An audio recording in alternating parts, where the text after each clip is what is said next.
You know, we enlist these protectors that we have within ourselves. And I was reading once, listening to a story about this author, and I can't remember his name now, but he was talking about how we have these soldiers that protect us, that emotionally protect us from the world around us. And I started thinking about this a little more. And as we're young children, we're navigating the world and we're trying to figure life out and we're trying to keep safe. Not only is the brain doing its best to keep itself safe, but our little bodies moving through the world, catapulting through space and time, are wanting to emotionally stay and remain stable. We're wanting to bond and connect and make friends and love each other and love others and receive and give love. And sometimes when we're mixing with these varied energy, these conflicting and sometimes very big energies, we get really scared as kids.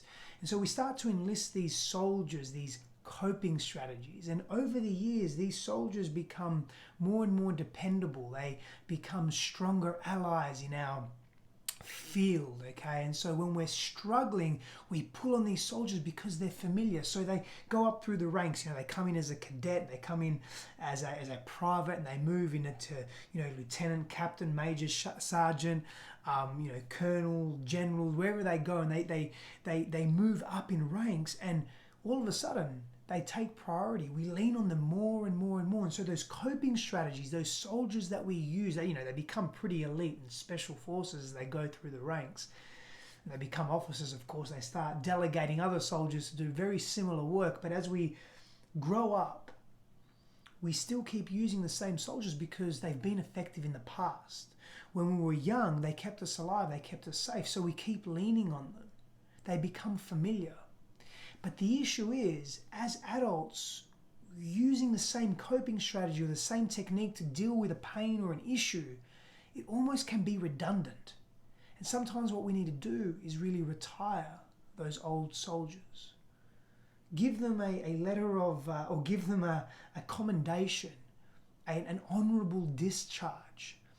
Let them know that their work has been done, they've served a great purpose. But now those coping strategies, those ways to deal with difficulty and pain and challenge and emotional disharmony, it's not the healthiest way here and now as an adult. So we have to let go of the familiar and we have to venture into the mystery, into the unfamiliar. That means we have to develop new skills. We have to be wise and open enough to want to delve into a new version of self. What does a vision of us look like? Otherwise, we keep dragging the past into the present every time we use these old coping strategies, because we're addicted to the coping strategy. We're addicted to the feeling of safety that they give us. We're not addicted to the pain. We think we are, but it's not that. We're addicted to the feeling of safety that these old coping strategies give us, but they just keep dragging the past into the present. So the opportunity is to trust self at a deeper level, lean into the unknown, give those soldiers an honorable discharge, create a new set of coping strategies to help you drive who you are at a deeper level.